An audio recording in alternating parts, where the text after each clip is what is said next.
Elecciones en Club 925, de lunes a viernes, de 7 a 8 a.m., con los invitados de la palestra política de El Salvador, conducido por William Meléndez. Elecciones en Club 925.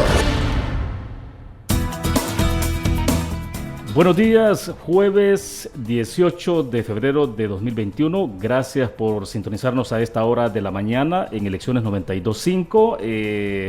Son las 7:03. Estamos pues a la espera que se incorporen algunos minutos. Nuestra invitada de esta mañana, ella es candidata a diputada por el departamento de San Salvador por el partido Nuevas Ideas, Inés Martínez. Ha confirmado pues que estará con nosotros acá en el programa para poder conversar sobre su propuesta electoral, cuál es la identificación de los principales problemas que enfrenta nuestro departamento y desde luego a partir de ese planteamiento de cuáles son esos problemas, pues conocer cuáles son también entonces las propuestas, las iniciativas que podrían impulsarse desde la Asamblea Legislativa, si es que en un momento determinado, obviamente a partir del 28 de febrero, pues el electorado le concede la oportunidad de poder representar a este departamento en la Asamblea Legislativa. Así que estamos a la espera de que Inés Martínez, la candidata de Nuevas Ideas a Diputación por San Salvador, se pueda incorporar. Mientras esto ocurre, un poco les explico a ustedes qué es lo que está pasando en nuestro país y lo que reflejan las portadas de los principales medios de comunicación acá en El Salvador este día. Por ejemplo, tenemos portada de la prensa gráfica: El Salvador recibe primeras vacunas COVID-19. El ministro de Salud no reveló los datos sobre costos de esta compra. El personal de primera línea será el primer beneficiario con vacunas y luego segmentos vulnerables. Esto es lo que está planteando pues en su portada la prensa gráfica, y ahí tiene su foto destacada, la feligresía que celebró la Cuaresma. Esto ha ocurrido el día de ayer, el reconocido miércoles de ceniza, dice el pie de foto, asistidos por hisopos, por sellos elaborados con corchos e incluso aplicando la ceniza sobre la cabeza. La Grey Católica Nacional festejó ayer el inicio de la Cuaresma. Una religiosa participa del rito en la iglesia El Rosario en la capital. Luego hay otra información también del interior de nuestro país, y esta información lamentable. Asesinan a maestra y a sus padres en Sonsonate. Esta información pues que ha dado la vuelta en nuestro país. Eso ocurrió antenoche, un hecho sin duda alguna pues lamentable. Además, el reflejo de lo que está ocurriendo a nivel de la diplomacia en nuestro país, Estados Unidos. Congresista refuta a la embajadora, dijo conocer al presidente y que no procede inhabilitarlo, dijo Milena Mayorga, embajadora de El Salvador en Estados Unidos. Y luego Albio Cires, el congresista norteamericano demócrata, que dijo: me decepciona que publicara citas inexactas atribuidas a mí. Luego, eso es lo que está reflejando la portada de la prensa gráfica alrededor de este tema. Insistimos, El Salvador recibe primeras vacunas COVID-19, es lo que dice la prensa gráfica el día de hoy. Personal de salud recibe la primera dosis de vacuna contra la COVID-19. Médico dice que la vacuna minimiza el riesgo de que la enfermedad sea severa y cause la muerte. Y hay una foto destacada donde está el presidente de la República observando el momento en que le colocan la vacuna, la dosis de la vacuna a una enfermera del Hospital Sacamil, que fue la primera en recibir esa dosis, y ha sido colocada esa dosis por Francisco Lavil, ministro de Salud. Eso ha ocurrido el día de ayer también, donde inició ese procedimiento de vacunarse justamente a quienes integran la primera línea en el combate al coronavirus. Luego aparece otra información ya que tiene que ver sobre otros temas. Nacional, por ejemplo, el escándalo en Perú, dice, por vacunas COVID-19, que vacunaron primero a los políticos. Esto ha ocurrido allá en Perú y ha desatado una ola de indignación, que no solo ha ocurrido en Perú, sino en otros países. En España también hay muchas críticas, muchos cuestionamientos por ese hecho de que pues en algunos casos se ha vacunado primero a políticos y a otros personajes que no son obviamente de la primera línea en el combate al COVID. Bien, la portada del diario El Mundo lo que está planteando ahora es que llegan primeras 20,000 dosis, inicia vacunación contra COVID-19. También destaca la fotografía del ministro Francisco Alaví colocando la primera dosis de la vacuna, y observa pues el presidente de la República este proceso. Dice diario El Mundo: las primeras 20,000 vacunas de AstraZeneca llegaron al país ayer mismo.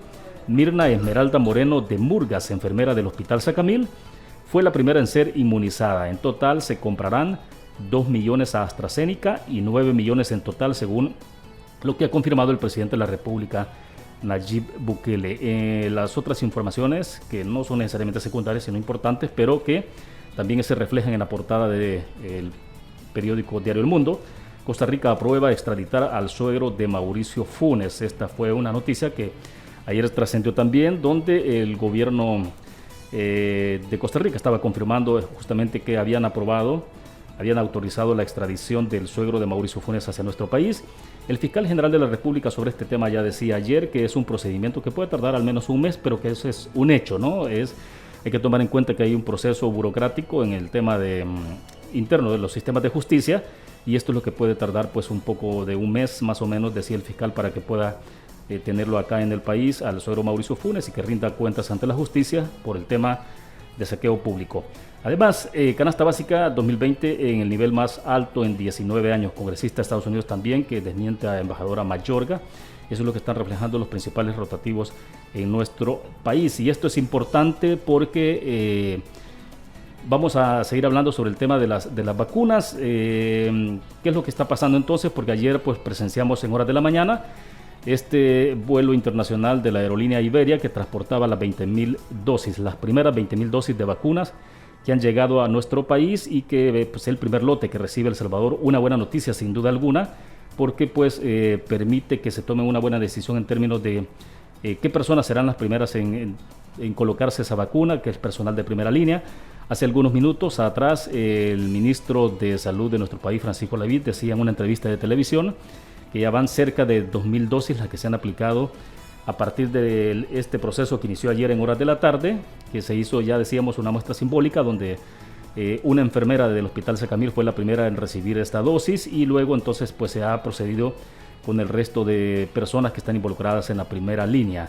Es importante decir algunas cosas sobre la aplicación de esta vacuna, la Covishield, que es una vacuna producida en la India bajo un acuerdo ahí de AstraZeneca, y también en acuerdo con la Universidad de Oxford, que es la que ha aportado, digamos, todo el conocimiento científico sobre este tema. La Covishield, como es conocida también entonces a nivel mundial, ya se encuentra distribuida en otros países. Llegó ayer mismo, esta misma semana, a Argentina, donde pues han confirmado efectivamente que han recibido esta vacuna muy importante, que es producida por Serum Institute de la India mediante un acuerdo de colaboración en el contexto de una transferencia de tecnología del laboratorio anglo-sueco y la Universidad Británica. Se ha conocido, por ejemplo, que esto tiene pues un nivel de efectividad interesante. Ya se lo vamos a explicar un poquito más adelante, pero se está reiterando que la vacuna, la primera creada contra el SARS-CoV-2 en el mundo, luego de que estallara la pandemia global, sirve para la inmunización activa de personas mayores de 18 años con dosis administradas con un intervalo de entre 4 y 12 semanas, según recomendó en primer lugar la agencia regulatoria inglesa al autorizarla como suministro de emergencia, asegurando que en los ensayos clínicos de la fase 3 se demostró que este régimen es seguro y eficaz para prevenir el COVID-19 sintomático, sin casos graves ni hospitalizaciones más de 14 días después de la segunda dosis, con la que se alcanzaría un 82% de protección. Eso es un poco lo que se está hablando en términos de la efectividad que tendría esta vacuna, y además se ha agregado que los resultados han demostrado pues una eficacia de vacuna que tiene un rango del 76%, en términos científicos dicen algunos 59% a 86%. Esto es después de la primera dosis, con la protección mantenida hasta la segunda dosis. Hay un intervalo ahí entre dosis, porque los expertos están recomendando que tienen que ser 2 dosis. Hay que tomar en cuenta esto porque primero se coloca entonces las personas que recibieron la vacuna el día de ayer, en más o menos 8 o 12 semanas tendrán que aplicarse una segunda dosis para que pueda tener un incremento en la efectividad de la vacuna. Y es que de hecho lo que se está hablando en el comparativo, por ejemplo, de otras vacunas que se han producido en el mundo, es Sputnik 5, que es la rusa del Instituto Gamaleya, por ejemplo, que está autorizada en algunos países en América Latina. Se supone que tiene una efectividad o cobertura de un 91,6%. Tiene que aplicarse 2 dosis con un intervalo de entre 1 a 21 días.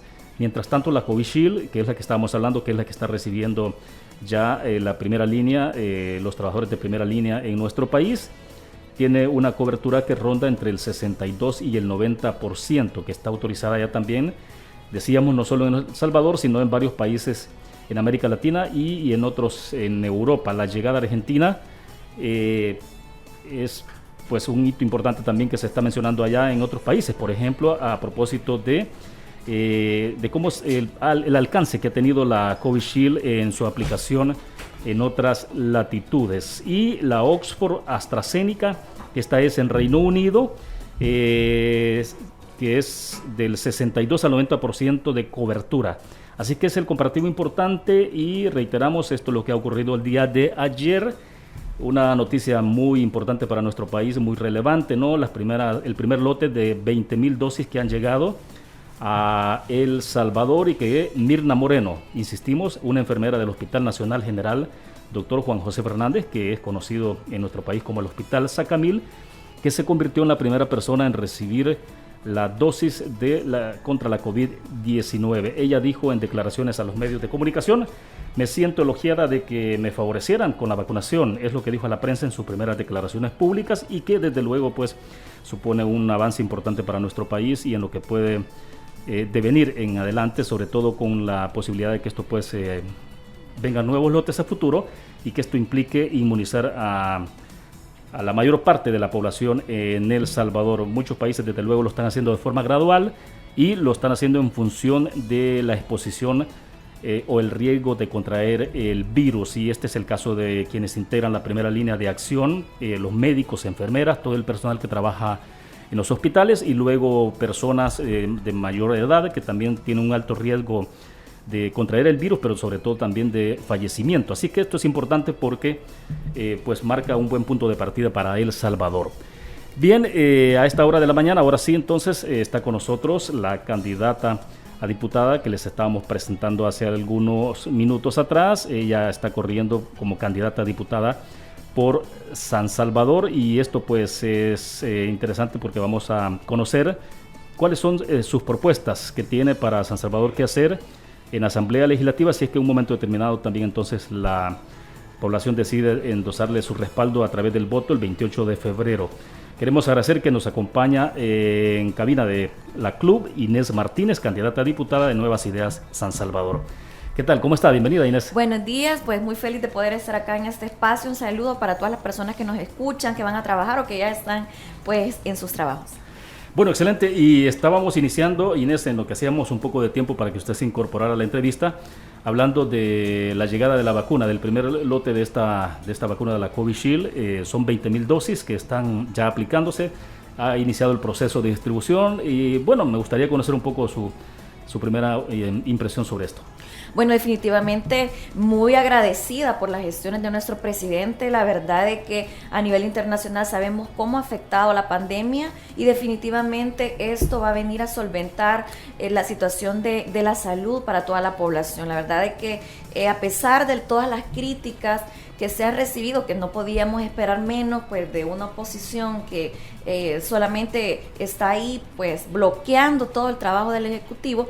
De mi parte pues muy feliz, la verdad que toda la población, incluso ayer visitaba diferentes comunidades y la gente está muy contenta, tienen una esperanza de que a través de eso pues vamos a evitar más contagios, vamos a poder prevenir que más personas mueran, porque han muerto miles de personas no solo en El Salvador, sino a nivel internacional. La verdad que es algo muy bueno que tenemos que agradecer, y de llegar a la Asamblea Legislativa voy a dar mi voto para que haya más vacunas, ¿verdad? Para que haya más fondos y que el Ejecutivo no esté bloqueado con fondos, porque bueno, mi suplente trabaja en el Hospital del Salvador y me cuenta a detalle todo lo que se vive. ¿Es médico? No, ella es licenciada en Química y Farmacia. Química y Farmacia, pero está trabajando en el Hospital del Salvador. Claro. Y me cuenta porque ella ha visto morir personas a raíz de la pandemia. Entonces, la verdad es que cuando uno conoce la verdadera situación de nuestra gente, nada más queda agradecer, apoyar todas las iniciativas, los fondos que se necesiten para que más personas puedan sanarse, para que más personas puedan prevenir esta enfermedad. Bueno, Inés, a ver, yo creo que es importante que hablemos un poco sobre, bueno, me imagino que a estas alturas pues ya estamos en ruta a la elección para diputados y alcaldes, y me gustaría conocer, por ejemplo, en el trabajo de territorio, lo que han logrado identificar un poco cuáles son, desde su punto de vista, los principales problemas. ¿Cuál es, digamos, la especie de diagnóstico que usted tiene sobre el departamento y a partir de ahí pues hablar un poco de qué es lo que se puede hacer desde Asamblea Legislativa si es que usted recibe el beneplácito de la población para poder participar ya como diputada. Okay. Hay como temas comunes, ¿no? Sí. O sea, para el país siempre y oscilan en las encuestas, por ejemplo, usted lo observa el tema de materia económica, la situación del desempleo y hoy con lo de la pandemia es que se ha agravado, pero también está el tema de la seguridad pública. Obviamente no tiene que ver ya tanto la preocupación sobre el hecho de los asesinatos, porque eso ha disminuido evidentemente, pero siempre es el clima de cómo está la situación de violencia en términos generales. Ha habido una racha de asesinatos en los últimos 48 horas que un poco llama la atención, pero bueno, pero díganos, ¿qué es lo que usted identifica en términos de la sensibilidad de los problemas en el departamento? Bueno, las necesidades son muchas, algunas son comunes de municipio a municipio, la verdad es que son municipios que están abandonados, no hay calles, no hay luz, no hay agua, hay desperdicio de recursos naturales, incluso me he encontrado, por ejemplo, en Cuscatancingo, que hay nacimiento de agua, sin embargo, la alcaldía llega a tirar basura a ese lugar.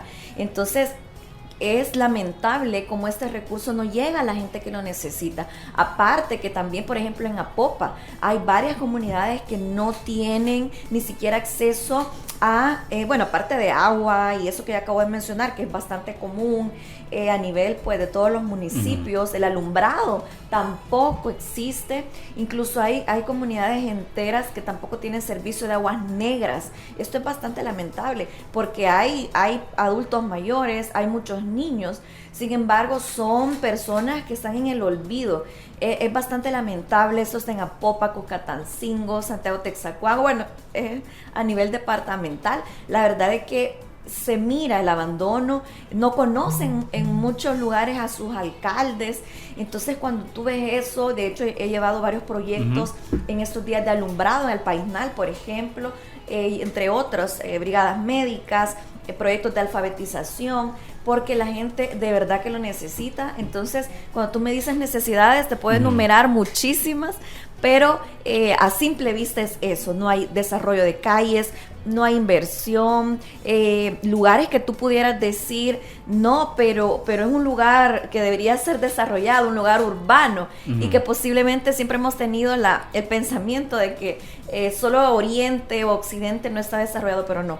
También en San Salvador tenemos esas comunidades, las necesidades desde las básicas están totalmente abandonadas, incluso muchos no tienen acceso, imagínate, no tienen acceso a ir a pasar una consulta, no tienen ni siquiera el recurso para eso. Entonces por eso es que andamos con brigadas médicas llevando medicina, que por cierto es medicina que está vigente, porque hay otros partidos que lamentablemente han llegado a varias comunidades con medicamentos vencidos. Sí, ahora y bien, personas se han enfermado a causa de eso. Sí, ahora bien, Inés, porque vaya, dentro de la solución a los problemas hay diferentes niveles de respuesta, pero también de instituciones que se involucran. Claro. ¿Hasta qué punto, por ejemplo, las acciones que se pueden tomar, porque algunas dependerán de la alcaldía del municipio, en otros casos depende de la acción del gobierno, del mismo ejecutivo, y en otras obviamente dependerá de las acciones que se derivan de normativas, de legislaciones que se aprueban desde la Asamblea Legislativa justamente. Sí. Entonces, ¿pero qué tanto de responsabilidad es en un caso específico los municipios o es responsabilidad también del gobierno en un momento determinado?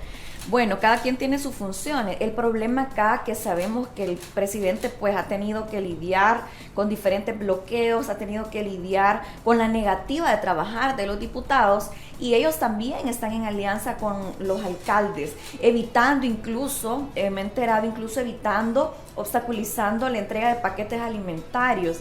Entonces cuando tú ves que la asamblea y las municipalidades están bloqueando, ¿verdad?, al Ejecutivo, el Ejecutivo ha tenido que hacer milagros.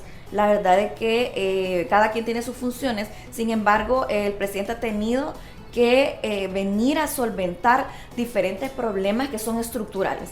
Entonces, si bien cada dependencia tiene sus funciones, pero no puede hacer demasiado el Ejecutivo cuando las municipalidades con sus funciones y la Asamblea Legislativa solo están bloqueándolo. La verdad que por eso el presidente mismo ya dijo en el tema de presupuesto que está esperando que lleguemos a la Asamblea Legislativa para continuar el trabajo. Y qué bueno que ya faltan pocos días para esto, porque él, la verdad que necesita diputados, en primero que aprueben presupuesto en favor de la salud, de la educación, de todos los proyectos de desarrollo que hay que llevar a las municipalidades. Entonces, cuando tú ves todo eso, es difícil que en este momento el Ejecutivo, con sus funciones, con sus dependencias, puedan trabajar con la gente. Es bien difícil. De hecho, la gente lo sabe, la gente en las comunidades está muy agradecida por los paquetes alimentarios, porque el presidente fue uno de los pocos a nivel latinoamericano que desde el primer momento que supo de la pandemia cerró fronteras. Pero vimos una asamblea que pues estaba en contra, y de hecho eso me impulsó un poco más a participar cuando vi que ellos iban a reelegirse. Yo dije, no es posible que ellos vayan a reelegirse habiendo tanta necesidad. Me indignó tanto que bueno, aparte que la gente me motivó a que participara, por eso lo hice. Y bueno, sí he podido llevar diferentes proyectos como ciudadana. Ya estando en la asamblea se pueden hacer muchas cosas, y de hecho todas estas necesidades las he incluido en mi plataforma de propuestas legislativas. Ahora bien, ¿cómo interpreta cuando desde la oposición o de otros partidos políticos dicen, bueno, pero es que entonces en todo caso lo que está pretendiendo Nuevas Ideas o los aspirantes a diputados, si se convierten en diputados, es convertir nada más a la asamblea en una especie de pasapapeles del Ejecutivo? ¿Cuál es el rol que ustedes observan desde la Asamblea Legislativa? Siendo que en una democracia los equilibrios de los poderes pues permiten también no solo la independencia, sino el hecho de que también pueda haber crítica en un momento determinado de parte de un órgano al otro, cuestionamientos que son válidos en una democracia. ¿Cómo lo interpreta? Fíjate que se ha dicho mucho sobre esto. Por ejemplo, la oposición menciona que nosotros vamos a hacer eso, ¿verdad? Que solo pasa papeles, es parte de su estrategia. La verdad es que las funciones están establecidas ya en la Constitución de la Asamblea Legislativa, del Ejecutivo. Lamentablemente los actuales diputados no han cumplido esas funciones, han incumplido deberes. Entonces cuando dicen de que vamos a hacer pasapapeles, es simplemente un parte de su estrategia electoral. Incluso por ahí viene también lo que ellos están queriendo cimentar, el miedo, a través de esos comentarios que afirman que habrá una dictadura. Sí, tenemos la mayoría de Nuevas Ideas en la Asamblea Legislativa. La verdad que cuando no les favorece a ellos la correlación de fuerzas, es que ellos empiezan a decir este tipo de comentarios. De hecho, ya no tenemos miedo de decir lo malo que vemos, pero ellos hasta nos quieren devolver el miedo. Nos quieren hacer sentir con miedo de que va a haber una dictadura. La verdad que ellos no conocen el término dictadura, y en todo caso la única dictadura que hemos tenido es la de ellos en la Asamblea Legislativa, que se han perpetuado por más de 15 años, 20, y no quieren irse. Creen que los cargos son vitalicios. Entonces la verdad es que eso yo no estoy de acuerdo, la verdad no lo creo así. Lo que vamos a llegar a hacer es a trabajar de verdad, y las funciones ya están establecidas, que es crear leyes en favor de la gente, cosa que ellos no han hecho. Ellos han dado respuesta a grupos de financistas que han estado atrás de esta agenda legislativa por muchos años. Entonces, cuando dicen eso, es parte de esos rumores que ellos quieren que la gente crea, que la gente tenga miedo, pero la verdad que no. Lo que vamos a llegar a hacer es a cumplir las funciones, que es crear leyes a favor de la gente, aprobar el presupuesto, que tenga la mayoría de salud, educación, medio ambiente, vivienda, que es la propuesta de nuestro ministro de Hacienda. Ahora, ¿usted cree que en el país, usted dice, bueno, quienes han ejercido dictadura han sido ellos, aunque ha habido transición en el poder? Lo vimos después de la firma de los acuerdos de paz. Arena gobernó 20 años, después llega el FMLN, también hubo un relevo sin mayores traumatismos, y ocurrió, pues hoy el FMLN se fue y se dio el poder al presidente Bukele. ¿Aún así usted considera que son ellos los que han ejercido una especie de dictadura en el país? Totalmente. Lo que sucede es que una dictadura consiste en que las reglas del juego le pertenecen a una sola persona, o a unas pocas personas. Entonces, en este caso han sido ellos, nada más. Bueno, los acuerdos de paz lamentablemente en su momento tuvieron el auge, en su momento pero ese discurso de que tú acabas de mencionar, que ellos han querido fomentar, lamentablemente ya no tiene vigencia. A esta fecha no tiene vigencia. Es lamentable cómo ellos han jugado con ese discurso de polarización. Ya hemos visto que fue una polarización creada de parte de ellos. Nunca existió esa polarización. Nos hicieron creer que eran enemigos, cuando en realidad son amigos. Entonces, cuando tú ves todos estos indicios, estos indicadores, no puede ser posible que a esta fecha ellos quieran venir a acusar a un gobierno que por primera vez de verdad está trabajando por la gente. Sí, Inés, quiero hacer un paréntesis en la conversación que tenemos y es cuál es un poco su, digamos, debía haber iniciado con esto, pero entramos con los temas de la vacuna y demás, ¿no? Porque son temas, obviamente son relevantes, pero también Inés Martínez, ¿quién es? ¿De dónde viene? ¿Qué ha hecho este tiempo atrás? Que no la hemos visto directamente en política. Usted, explíquenos eso. ¿Primera vez en política o ya estaba cerca? O, ¿su militancia, Nuevas Ideas, por ejemplo? ¿O viene de otro partido? No, es primera vez que estoy en un partido político. Nunca antes he participado, ni he militado, ni nada por el estilo en ningún partido político. Bueno, Inés Martínez proviene de la sociedad civil. Una mujer que ha trabajado durante 15 años en proyectos de desarrollo comunitario a nivel nacional, no únicamente en San Salvador. Pero bueno, yo estudié Relaciones Internacionales y me especialicé en ciencia política, tengo una maestría en ciencia política, continué formándome en estas áreas de gobierno, gobernanza, cultura política y elecciones, derecho público y privado. He creado 2 organizaciones de participación política de jóvenes y de mujeres, la primera escuela de formación política para mujeres, y es así como yo conozco... ¿Esta escuela de formación política de mujeres no estaba vinculada a ningún partido? No, era totalmente independiente, lo creé simplemente con la visión de que más mujeres participáramos, porque pues le he seguido la pista mucho a la participación de las mujeres en política y lamentablemente en la asamblea no nos representan las actuales diputadas. Incluso yo las denuncié en la Fiscalía General de la República el año pasado por incumplimiento de deberes tipificado en el Código Penal luego del ataque que le hicieron al ministro de Defensa. La verdad es que cuando yo vi todo esto, pues tuve que tomar acción. Entonces Inés Martínez es una persona que está en contra de las injusticias, que ha venido trabajando durante 15 años. Me he formado en ciencia política para el servicio del país, con mucho esfuerzo, porque pues aquí lamentablemente no hay formación en eso, pero pues yo sí me fui abriendo campo. Ya luego ahí es donde conozco a muchas personas que pues ahora son ministros o que ahora están trabajando en otras dependencias. Les apoyé en el tema de consultoría política cuando el presidente pues desde antes, ¿verdad? Que él llegara a la alcaldía de San Salvador. ¿Su primer acercamiento con Nuevas Ideas fue a través de la consultoría o antes? No, ellos me buscaron para que yo les apoyara en eso, porque pues hablando de diferentes temas escucharon, digamos, todo lo que yo sabía, y fue por eso que me invitaron. Ya luego en el movimiento anduve dando capacitaciones a diferentes equipos de Nuevas Ideas, porque son muchos a nivel nacional. Anduve en Santa Ana, Huachapán, Sonsonate, todas partes anduve con ellos, simplemente porque yo quería que ellos supieran toda esta información del sistema político, porque la gente tenía muchas ganas de participar, pero también tenía que conocer los temas. Entonces fui con ellos a darles diferentes charlas de democracia, comunicación política, de sistema político, de participación de las mujeres, todo este tipo de temas, y fue así como me van conociendo, me sumo a hacer diferentes proyectos con ellos también. Ya luego viene la formación del partido, y bueno, me sentía muy, muy afín a todo lo que se vivía. La verdad que... ¿En qué año se inscribió al partido? ¿O en qué tiempo? Bueno, eso fue desde la creación del partido. Yo me afilié al partido con la visión de aportar. Nunca me afilié con el objetivo de participar, sino que fue hasta que los mismos líderes, ellos me dijeron que por qué no participaba, que me veían muy bien para que yo estuviera en la asamblea. Incluso me buscaron para que compitiera para una alcaldía, para la alcaldía de mi municipio de origen, que es San Marcos. Sin embargo, yo dije, bueno, no es el momento para la alcaldía. Entonces sí me veo en la Asamblea Legislativa. Entonces cuando todos ellos me dijeron de que debería participar, que me veían muy capaz, conocen mi trabajo, y entonces bueno, ahí es donde yo decido participar.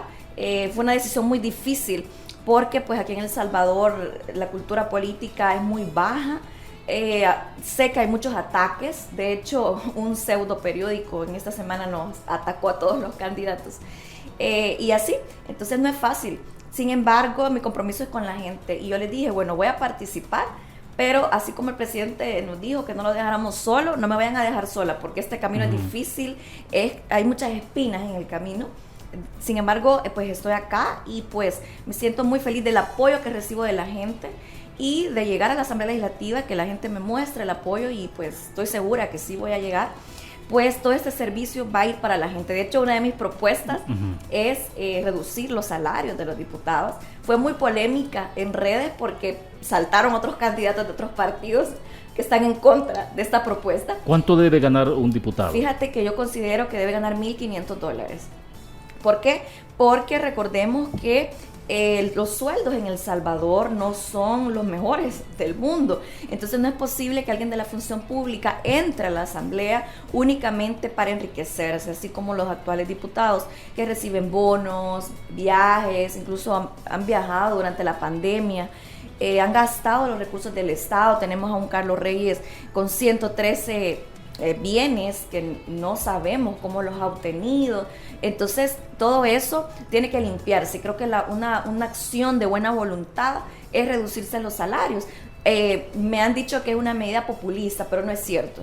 No es cierto. Tienen que conocer un poco más de la función pública a nivel latinoamericano y esa es una de las opciones para poder disminuir la corrupción, porque eso va a evitar que personas oportunistas o que personas que quieran llegar a enriquecerse del Estado, salir de sus deudas, por ejemplo, no van a llegar a la asamblea porque no les va a gustar el sueldo. Entonces va a llegar gente únicamente que de verdad quiere servir a la gente. Porque bueno, uno de repente ha escuchado a varios diputados en ejercicio en este momento de dicen, bueno, pues sí, que llegamos a las comunidades y la gente nos pide ayuda, entonces de repente también nosotros tenemos que sacar de nuestra bolsa nuestro dinero para poder ayudarle a estas personas o a estas comunidades. En su caso, por ejemplo, ¿cómo piensa resolver esto? Eso sería bueno. Porque me imagino que en estas circunstancias como candidata ya debe haber solicitudes de la gente cuando usted va a las comunidades, muchas, peticiones de gente que no solo necesita una lámina, sino que necesita una vivienda, que es mucho más complejo, que necesita una escuela cerca, una unidad de salud. Entonces, pero obviamente no es usted la de que de su dinero va a financiar eso. Para eso están los impuestos que cada uno paga y que se canalizan a través del Ministerio de Hacienda. Pero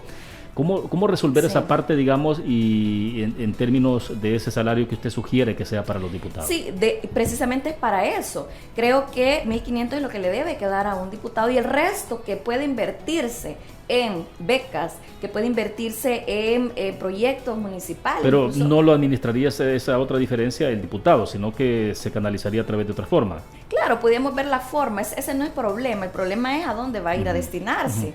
Eso, bueno, de mi parte, independientemente la opinión de los demás, que incluso yo ya lo consulté, ¿verdad?, con nuestro presidente, independientemente de la decisión de los demás, yo personalmente lo voy a hacer.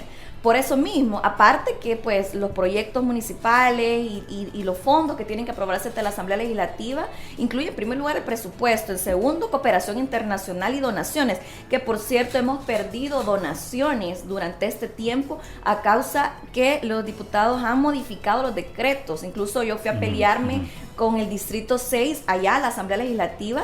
¿Por qué? Porque venía una donación del gobierno de Alemania, pero resulta que los diputados desviaron los fondos y dejaron a más de 7 comunidades sin nada de eso, y son habitantes, imagínate, de ese distrito que está encima de un río Acelguate. Entonces ellos me buscaron, me contaron eso, yo dije hagamos algo, fuimos, presenté un escrito ante la Comisión de Hacienda, lamentablemente perdimos ese dinero a causa del desvío que ellos habían hecho, porque el gobierno de Alemania se pronunció, incluso hay una carta que lo publicaron, donde decían que no iban a desembolsar ese dinero. Entonces cuando tú ves todo eso, bueno, ahí están los fondos, donaciones, cooperación, el presupuesto, y aparte creo que sí sería bueno que los que vamos a llegar a la Asamblea Legislativa creamos un fondo con este dinero de nuestro propio sueldo para financiar eso que tú mencionas. Bien, nos quedamos en ese punto, son las 7:36, hacemos una pequeña pausa, esto es Elecciones 92.5, cuando regresemos me interesa que usted nos explique un poco. Claro, hay muchas demandas sociales de la población, estábamos hablando un poco cuál es el papel de cada una de las instituciones, de los órganos, en este caso Asamblea Legislativa, pero también me interesa saber entonces si ustedes cómo lo evalúan en términos de los ingresos, de dónde echar mano para los recursos financieros para poder responder a esa creciente demanda social que hay en nuestro país. Hacemos una pausa, regresamos con más. Elecciones. Con William Meléndez en 925 Club. Sintonizas Elecciones con William Meléndez en 925 Club.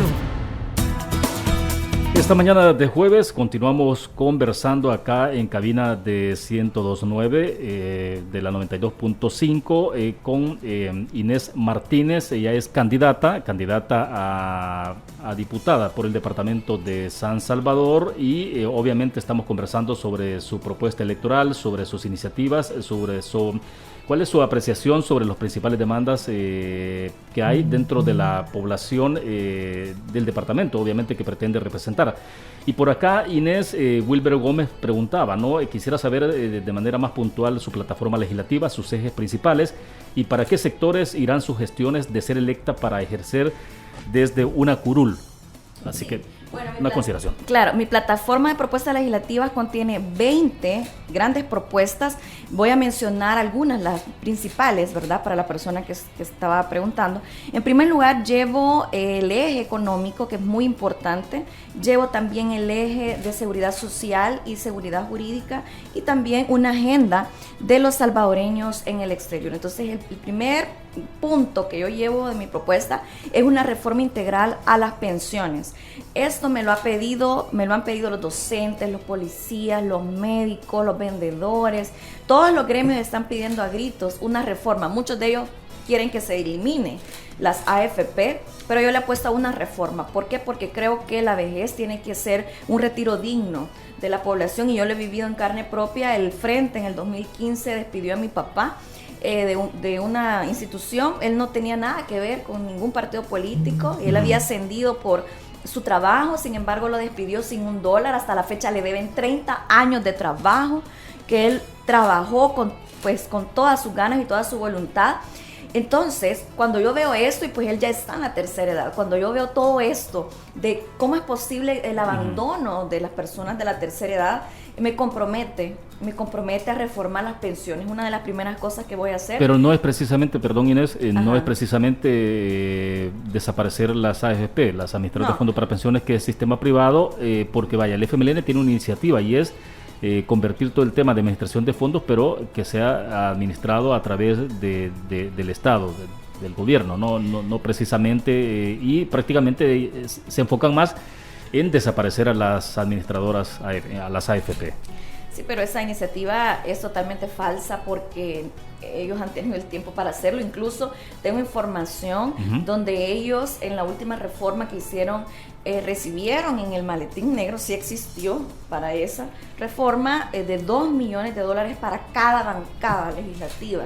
Entonces, mi propuesta es que se traspase de manera paulatina estos fondos de las AFP y que sea el Estado quien lo maneje, porque es el Estado el ente rector de todos nuestros derechos y debe ser el Estado quien lo administre. Más de $1.700 millones en ganancias para las AFP. Ese dinero puede ser invertido en todo esto que hemos hablado anteriormente de los proyectos para la gente, de las iniciativas que deben llegar a la gente. Entonces, yo creo que es el Estado quien debe garantizar las pensiones, es el Estado que debe proporcionar esto. Incluso creo que es importante que se suba la pensión mínima, porque la que tiene la mayoría pues no logran vivir, incluso ni siquiera comprar la canasta básica, que es más de $300.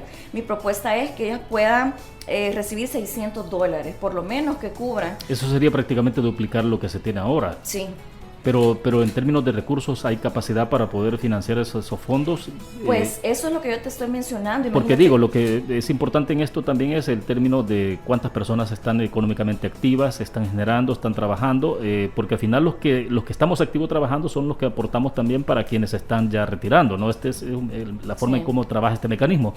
Entonces, el tema es si habría suficientes recursos para que estas personas a la hora de retirarse puedan recibir esos fondos. Las ganancias son millonarias. Las ganancias son millonarias las que han obtenido las AFP. Entonces, yo creo que ese dinero el Estado puede devolverlo en, pues, dar los recursos necesarios para vivir bien. De ahí se puede sacar una parte, por ejemplo. Entonces, ¿de dónde va a salir? Pues de ahí mismo, pero que sea el Estado quien lo administre, quien lo garantice. Porque las AFP pues lo invierten en otras cosas, están utilizando el dinero de los trabajadores para enriquecerse ellos, y eso lo puede usar el Estado. Ahora bien, hablemos de es justamente de esa parte, de cómo poder financiar todas las obras, cómo poder financiar todas las acciones que se pueden hacer en términos de respuesta a las demandas de la sociedad. ¿De dónde echar mano del recurso? Porque ahora, Inés, se habrá dado cuenta, usted se está hablando de que, bueno, que hay acuerdos por un fondo precautorio con el Fondo Monetario Internacional y que obviamente el Fondo Monetario Internacional lo primero que dicta son en esos acuerdos, no es nuevo, ¿no? Eso se ha visto en otros países incluso, es aumentar impuestos para que las instituciones, los ministerios tengan ingresos. Entonces dicen, bueno, hay que aumentar el impuesto al valor agregado IVA, que es como lo más práctico y fácil para poder tener recursos frescos, pero son acciones, obviamente es doloroso, ¿no? Un aumento de IVA es una implicación fuerte para la familia. Mira, hay diferentes formas, no necesariamente en el tema de aumento de impuestos. De hecho, nuestro ministro está trabajando muy fuerte en el tema de recuperación de elevación, que son millones de dólares ahí que pues empresarios han evadido. Creo que sería una muy buena fuente de financiamiento, todo el dinero que se ha recuperado. Y también, los presupuestos. Creo que tiene que reorientarse muy bien el presupuesto. Lamentablemente no hemos tenido los votos en la Asamblea Legislativa para poder dar más recursos a las carteras más importantes, pero sí creo que, primero el presupuesto, segundo la recuperación de la evasión, la cooperación internacional, que siempre ha estado de la mano con nosotros. Lamentablemente la cooperación se había retirado un poco en los gobiernos del frente porque no daban garantía que los proyectos fueran a ejecutarse. Entonces, y aparte también las donaciones que vienen, que tampoco las hemos recibido pues por culpa de estas personas, pero pues de llegar a la asamblea hay que reorientar todo ese recurso. Recursos hay, El Salvador no es pobre, el problema es que habían desaparecido todos estos recursos, sin embargo ahí están. Bien, tenemos acá una pregunta de Pedro Guido, dice, el reducir el sueldo no es el problema, sino la corrupción en negocios y partidas secretas. Si se reduce el salario de un diputado, ¿cuánto nos ahorramos? Pregunta, $3,000, en un año son $36,000, pero los diputados compran propiedades de cientos de miles de dólares. La pregunta que le hace.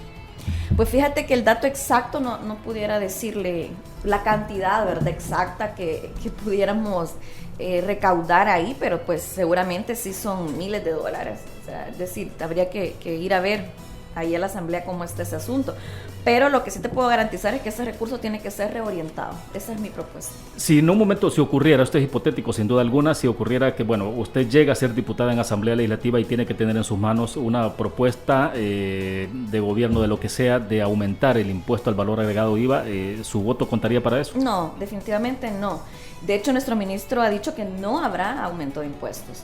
¿Y es posible tener recursos sin necesidad de recurrir a un incremento de los impuestos? Claro, de hecho ya mencioné la forma de financiamiento, o sea, hay varias formas, la recuperación de la evasión, tenemos la cooperación, donativos, el presupuesto, es decir, eso lo tenemos, préstamos aparte también, ¿verdad?, que hemos tenido. Lamentablemente no han sido redireccionados bien durante todo este tiempo, entonces, ¿por qué tendríamos que aumentar los impuestos si hay forma de tener ese financiamiento?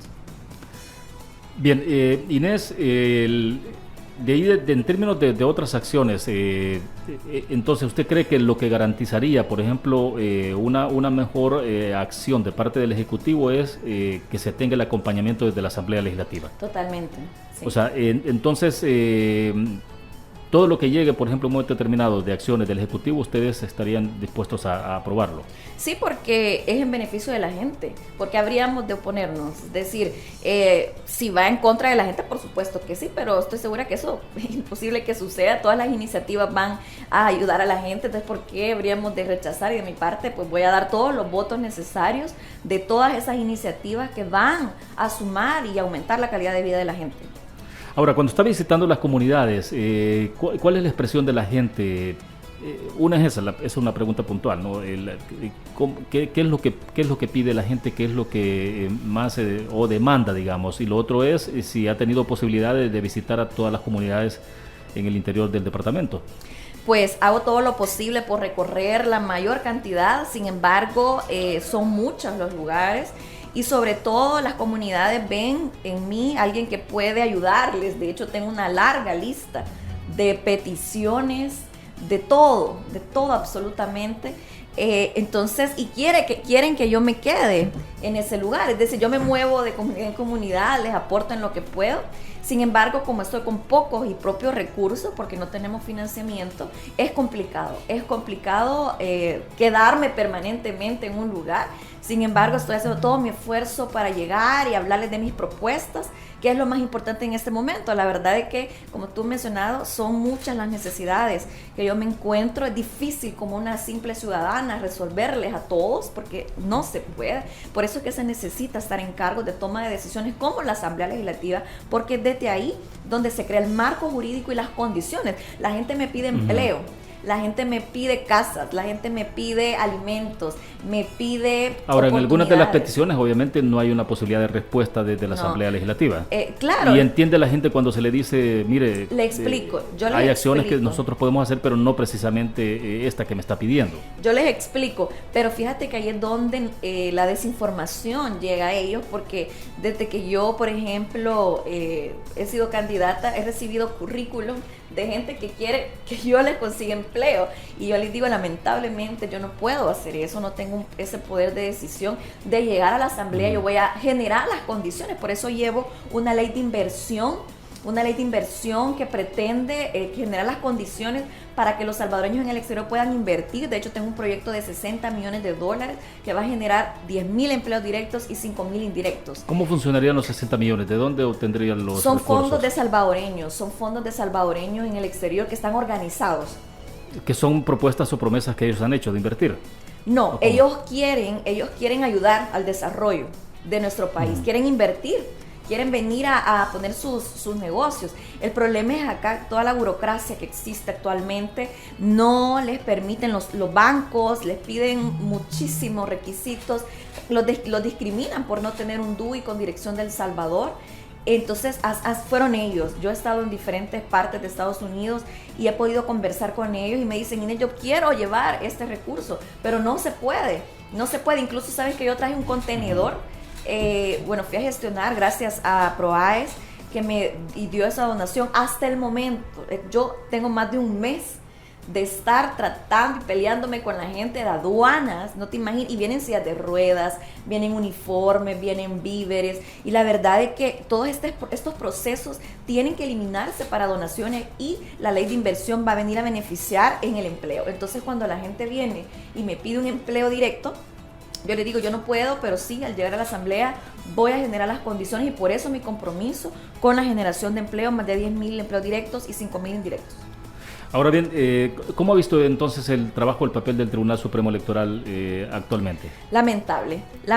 Incluso en noviembre, diciembre, que yo estuve en Estados Unidos, ya venía viendo, hay muchos indicios del fraude que quieren hacer. ¿Y cuál es el fraude? Bueno, quieren que haya un apagón y que se dé lo mismo del script que pasó. ¿Cómo podría ser el apagón, siendo de que no es el Tribunal Supremo Electoral que administra la distribución eléctrica en el país? Tampoco tienen en la mano la conducción de CEL, o sea, sí, ¿cómo sería eso? Porque ellos son mafiosos.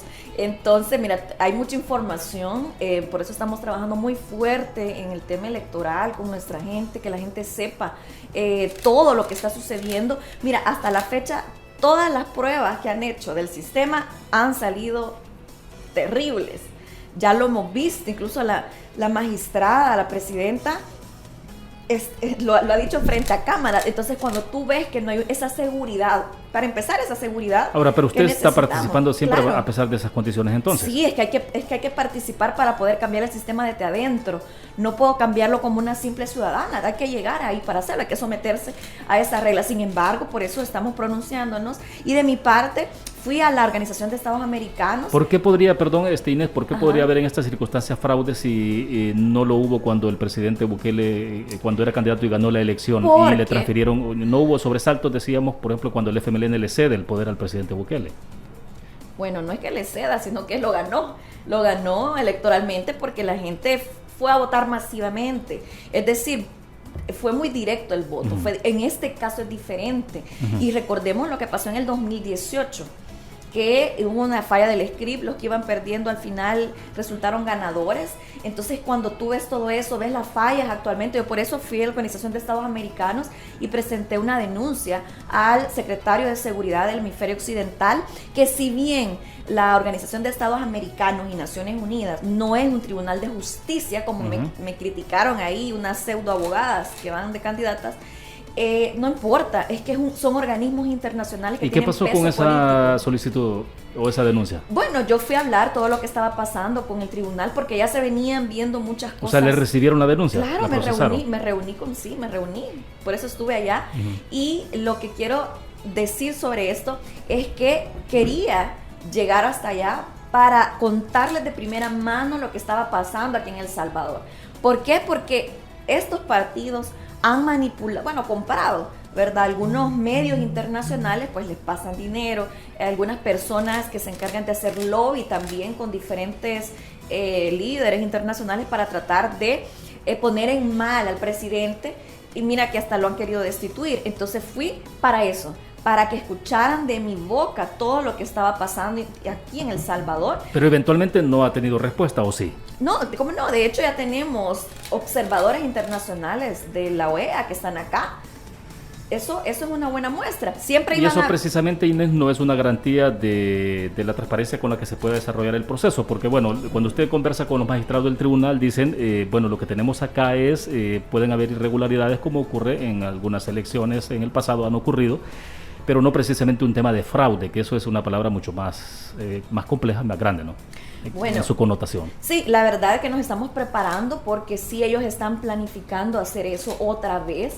Por eso esto de las fallas lo quieren hacer. ¿Por qué? Porque está en juego, hay en juego su libertad. Recordemos que el fuero los ha protegido de diferentes delitos, entonces van a hacer todo lo posible por manipular el sistema y quedar nuevamente ellos. Eso es lo que van a hacer y es lo que están planificando. Por eso nosotros nos estamos pronunciando por ahora, cada la presidenta cosa del Tribunal Supremo Electoral de alguna forma responde al partido Gana, ¿no? Bueno, o en todo caso es cercana al partido Gana, que es el aliado del presidente Bukele. Pero Guillermo Gallego ya dijo que no la reconoce como integrante del partido. A raíz de todo esto que está sucediendo. Bien, el ingeniero Roa dice a través del WhatsApp, supongo que cuando ella dice apagón se refiere a alguna falla tecnológica o algún problema de software, más bien por ahí va la cosa, es lo que está diciendo el ingeniero Roa. Claro, sí, totalmente, es decir, todas las posibilidades existen y recordemos que ellos vienen de una guerra, ellos de hecho lo han dicho públicamente, que ellos pues están acostumbrados a las balas y a todo eso, entonces ahora no van a hacer eso, pero sí van a tratar de manipular el sistema. Ahora, pero volvemos siempre, entonces, a pesar de eso, ustedes sigue participando en el proceso. Es que no hay forma de cambiar el sistema. Lo que sí, que nos estamos preparando mucho con todos nuestros defensores del voto. No vamos a permitir que vuelva a pasar ese famoso apagón, que tenemos que recordarlo. Les invito a que recordemos las elecciones del 2018. No vamos a permitir eso. Nos estamos preparando muy fuerte en la defensa del voto. Tenemos gente dispuesta a no dormir, no comer, a estar pendiente para que no suceda eso en las urnas, en el conteo y por supuesto ya el traspaso de las actas al tribunal. Cualquier posibilidad de un apagón, ¿usted lo vería como una acción deliberada por manipular el resultado? Totalmente, sí, por supuesto. Ahora bien, ¿cuántos diputados aspiran ustedes tener en el caso puntual del departamento de San Salvador? Bueno, todas las encuestas, ¿verdad? Instituciones especializadas en esto nos dan 60 diputados. La verdad es que esto sería de beneficio para toda la gente. Esperamos que eso sea así, porque pues queremos de verdad trabajar por la gente, ese deseo, esa sed de querer hacer las cosas bien. Creo que la gente va a recompensar el buen trabajo de nuestro presidente y pues yo digo que sí vamos a sacar la mayoría. ¿El departamento de San Salvador cuántos puede obtener? Pues fíjate que las encuestas reflejan entre 15, 18, ¿verdad? Candidatos de nuestro partido, eso dicen las encuestas, ¿verdad? Sin embargo, yo te puedo decir que por mí quedamos los 24, porque todos pues perfiles muy buenos, gente trabajadora, gente que ha venido luchando desde hace muchos años, gente dispuesta a trabajar, perfiles muy buenos, porque también es falso que se dice que Nuevas Ideas no tenemos personas preparadas. Es falso totalmente. Tenemos médicos, tenemos abogados, tenemos ingenieros, bueno, de mi caso, pues soy politóloga que ha estudiado el sistema político, he estudiado las leyes. Entonces es falso eso que dicen que no tenemos personas pensantes, es falso que dicen que no tenemos propuestas. Yo todos los días vivo hablando de mis propuestas, voy a territorio a hablar de propuestas, voy a medios a hablar de propuestas, en mis redes hablo de propuestas. De hecho, estoy publicando ya una diaria un poco más detallada. Soy la única candidata que está haciendo esto y creo que eso es lo que la gente tiene que valorar, el trabajo que he venido haciendo, lo que estoy haciendo, y por eso me considero una candidata de propuestas. Bueno, excelente, el tiempo se nos agotó. Inés, de verdad, gracias por estar con nosotros en la mañana de este jueves, acá en Elecciones 92.5. Bueno, vamos a estar pendientes entonces a ver qué ocurre el 28 de febrero. Muchas gracias. Así que, gracias nuevamente por acompañarnos. Oiga, muchas gracias. Bueno, excelente. Nos vamos a encontrar mañana a las 7 de la mañana en punto para continuar siempre conversando con otros candidatos a diputados, a candidatos a alcaldes y conocer cuáles son la identificación que tienen de los problemas de su municipio, de su departamento y desde luego cuál es la propuesta que están ofreciendo para poder resolver esa creciente demanda social que existe en las comunidades, en los municipios, en todo el país a nivel general. Así que nos encontramos mañana, no se vaya porque sigue algo más de Morning Club. Buenos días.